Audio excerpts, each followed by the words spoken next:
Hello, I thought I would show you a few simple materials that you can use to stain a page with. We're going to make do with very simple things.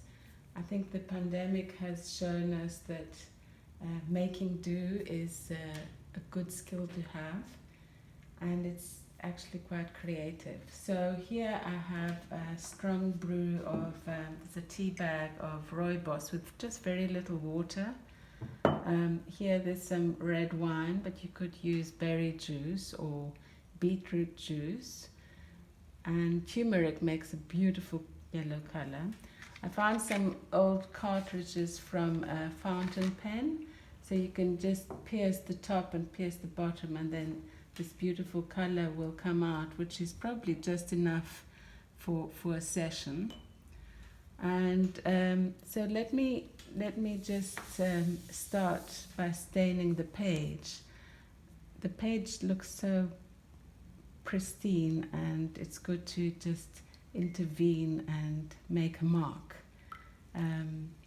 So I'm just going to use the tea bag as a brush, and instead of regularly going across and making an even stain, I thought I could actually be a little bit more random about it to get a little bit more interest.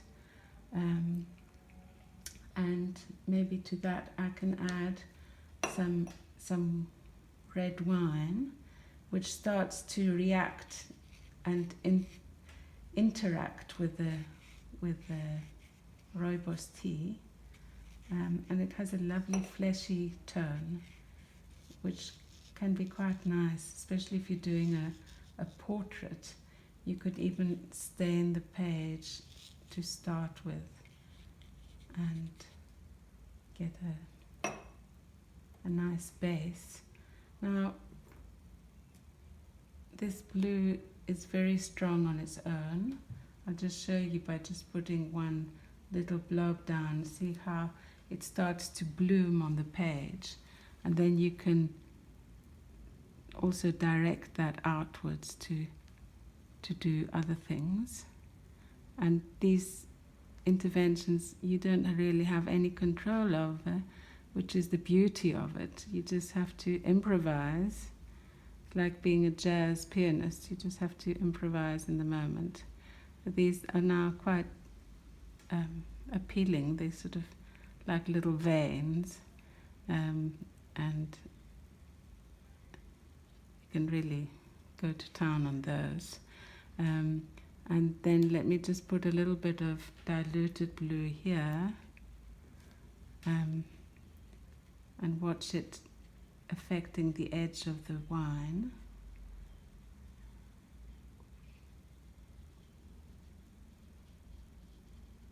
That is quite a strong color, and I might want to add some water to it and spread it outwards. So let me just take some plain water and put it right next to it and see what happens.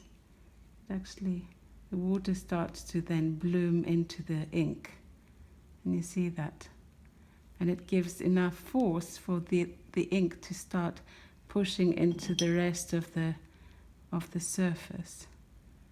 There, that's going quite far now.